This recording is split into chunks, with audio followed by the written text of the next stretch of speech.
Mesdames et messieurs, ravi de vous retrouver. Une nouvelle édition de Midi au Caire que nous allons commencer par une nouvelle concernant le président Abdel Fattah el-Sisi qui a enjoint hier d'établir le siège central des organisations internationales dans le quartier diplomatique à la nouvelle capitale administrative en coopération et en coordination avec les Nations Unies conformément aux normes internationales. Le président al-Sisi s'exprimait lors d'une réunion avec le chef de l'autorité du génie des forces armées et un nombre de responsables sur l'examen de plusieurs projets mis en place par l'autorité du génie au niveau de la République. Un commentaire. Le président Abdel Fattah el-Sisi s'est réuni samedi avec le chef de l'autorité d'ingénierie des forces armées, le chef d'état-major Ihab el-Faur et plusieurs autres hauts responsables. La réunion a porté sur le suivi de la position de construction et d'ingénierie d'un certain nombre de projets d'ingénierie au niveau de la République, dont à la tête la nouvelle capitale administrative, notamment le quartier diplomatique et le siège des organisations internationales. La réunion a également porté sur les projets routiers et d'axes, y compris le développement de la route agricole d'Esmaïlia à l'est du canal d'Esmaïlia, de la route périphérique à la rocade intermédiaire, ainsi que la position exécutive de l'axe Manfalout en Haute-Égypte. La position exécutive des travaux de restauration et de rénovation des sanctuaires d'Ahl el-Bayt, en particulier les tombes de Sayyida Nafissa, Sayyida Zainab et Sayyid al-Hussein, a également été examinée. Le président el-Sisi a ordonné que ces mausolées soient aménagés en une manière intégrée qui inclut les salles intérieures des mosquées et leur décoration architecturale riche et élégante. En outre, la position exécutive pour le développement du complexe d'ateliers artisanat dans la région d'El Douéa a été examinée lors de la réunion. Et pour parler plus de cela, nous avons en ligne M. Simon Sawyer, expert en tourisme. Bonjour. Bonjour. Alors, hier, lors de la réunion, le président Abdel Fattah el-Sisi a parlé de deux sujets. L'un concerne le quartier diplomatique et résidentiel pour les ambassades et les organisations internationales à la nouvelle capitale administrative. Et aussi, il a parlé de la restauration des sites religieux comme Al-Sayyida Zainab et Al-Sayyida Nafissa et Al-Hussein. Donc, pour le premier point, concernant le quartier diplomatique à la nouvelle capitale administrative, qu'est-ce qui est attendu pour ce quartier?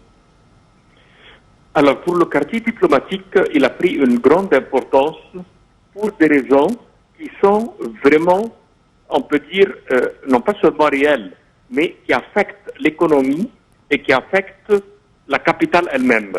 Vu que le corps diplomatique, quand il habite un lieu, il va y avoir une richesse culturelle qui l'entoure, comme par exemple les centres culturels à travers lesquels on a un contact à haut niveau dans tous les domaines, que ce soit l'architecture, que ce soit pour apprendre la langue du pays même. L'échange ramène de tout. Ramène l'existence des restaurants, d'un style architectural unique et qui donne une richesse au lieu. Il rapporte l'existence des églises et des lieux religieux qui concernent leur culte et leur vie. Il concerne aussi bien les jardins et les activités de loisirs. Les quartiers diplomatiques, c'est une richesse pour le pays. On a bien vu à Zamalek, à Amaati, quand ils se sont installés, comment c'était vraiment un centre culturel pour eux et pour l'Égypte en même temps. Car eux vont prendre connaissance plus approfondie de nous une fois qu'on se déplace et qu'on se présente là où ils y sont. Aussi bien eux rapportent leurs experts et présentent un peu de tout. Il peut y avoir des échanges économiques, il peut y avoir des grands projets qui se réalisent dans tous les domaines.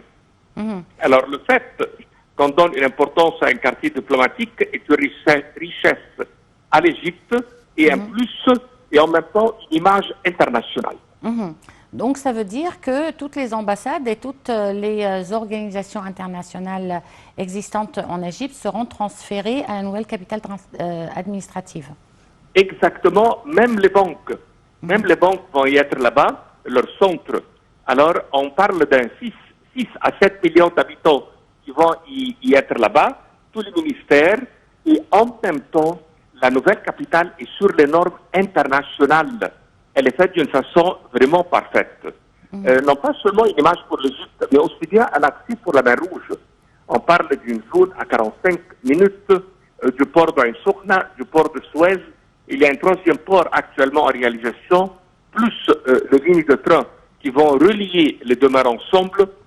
D'ici, on voit que l'Égypte est en train de transférer pour cette zone un savoir-faire. Et on peut dire qu'il vaut mieux de démarrer de zéro que d'améliorer un lieu qui est, on peut dire, qui a bien vieilli.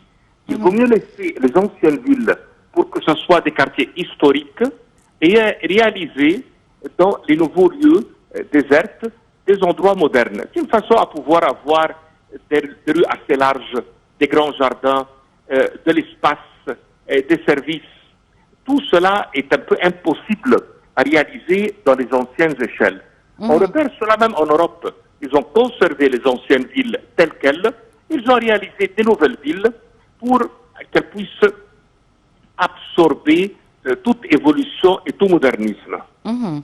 Bon, concernant le deuxième point soulevé par Monsieur le Président concernant la restauration des sites religieux comme les quartiers de Al-Sayyida Zainab et Al-Sayyida Nafisa et bien entendu Al-Hussein, qui sont des quartiers qui abondent d'habitants. Donc comment cela va se faire? Alors, c'est une très belle décision, car l'Égypte, elle est pour ce quartier-là numéro 1 mondialement pour les sites historiques religieux islamiques. 642 sites sont numérotés, reconnus et en bon état.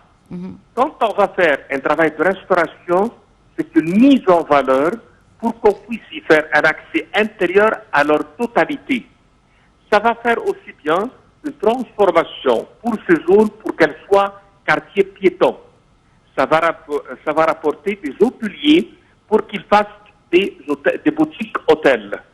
Aussi bien des restaurants pour que la nourriture locale puisse être servie pour les touristes sur des normes de santé internationale. Ça veut dire l'hygiène va être relevée. Quand on restaure ces lieux, ça inclut un système d'éclairage qui fait que la visite serait de jour et de nuit. La restauration va rapporter des archéologues et des maisons internationales pour faire des études et faire leur master chez nous, vu la richesse de toutes les périodes islamiques. À partir de l'époque, on parle des richesses ayyubites, passant par les Fatimides, les Mamelouks et les Ottomans. L'Égypte se caractérise par avoir tous les styles.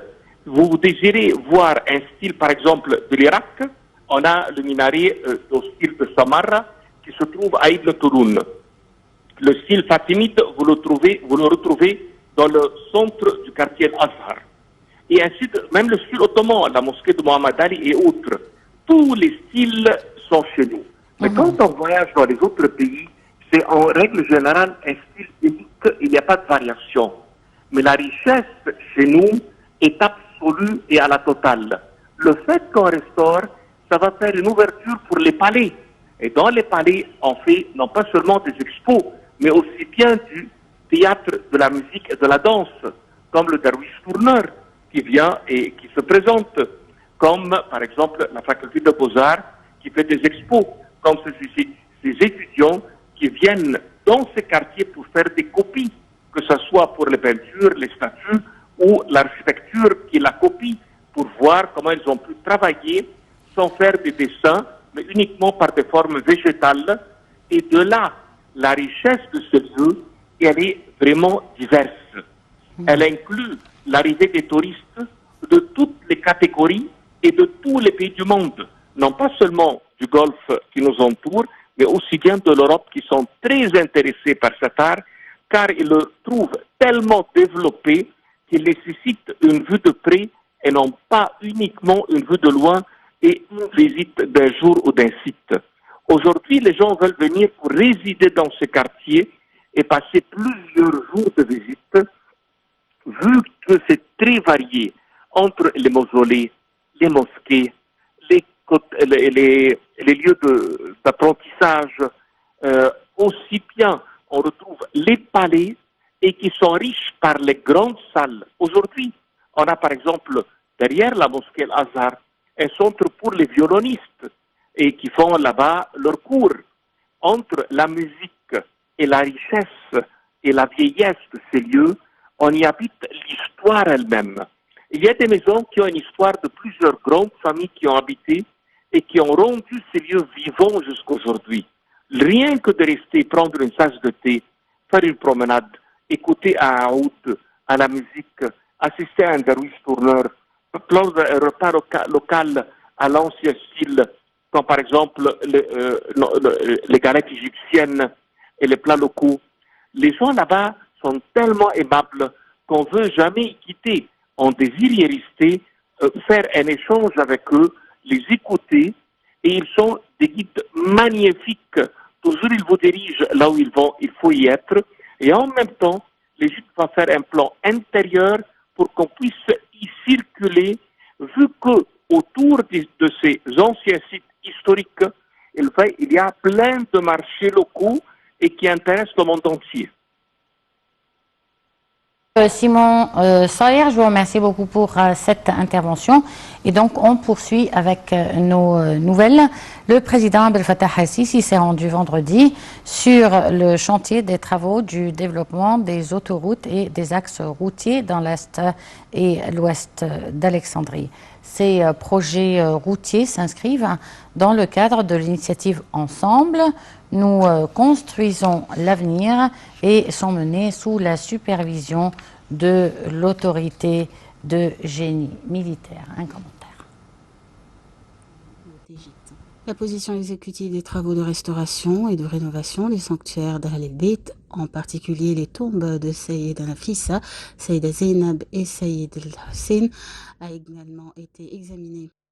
Le président Abdel Fattah el-Sisi a inspecté vendredi matin le développement du nouveau axe et route dans le cadre de l'initiative Ensemble, nous construisions l'avenir dans le gouvernorat d'Alexandrie, qui est réalisé sous la supervision de l'autorité d'ingénierie des forces armées. Le président a prêté audition à une explication sur le projet présenté par le Premier ministre Mostafa Madbouli et du général de division Ahmed Azazi de l'autorité d'ingénierie des forces armées, où les travaux d'aménagement des routes et des axes atteignent une longueur totale de 140 km, en plus de l'ingénierie et des industries des ponts. Le chef de l'État a également tenu à se rassurer des ingénieurs et consultants sur les phases du processus de travail et l'efficacité technique et constructive de l'axe de reconstruction, compte tenu de la nature des terrains de la zone traversée par l'axe. Le président el-Sisi a ordonné de respecter le calendrier d'achèvement des travaux de construction et d'augmenter l'efficacité en tenant compte de l'application des meilleures normes de sûreté et de sécurité. Les travaux d'aménagement comprennent des axes à l'est d'Alexandrie, dont la rocade de la nouvelle ville d'Abou Qir, d'une longueur de 16 km, pour desservir les nouvelles extensions urbaines à Abou Qir et à l'est d'Alexandrie. Président Abdel Fattah el-Sisi. Voilà, c'était donc tout, mesdames et messieurs, pour cette édition de Midi au Caire. Merci de l'avoir suivi et agréable moment avec la suite de nos programmes. Au revoir.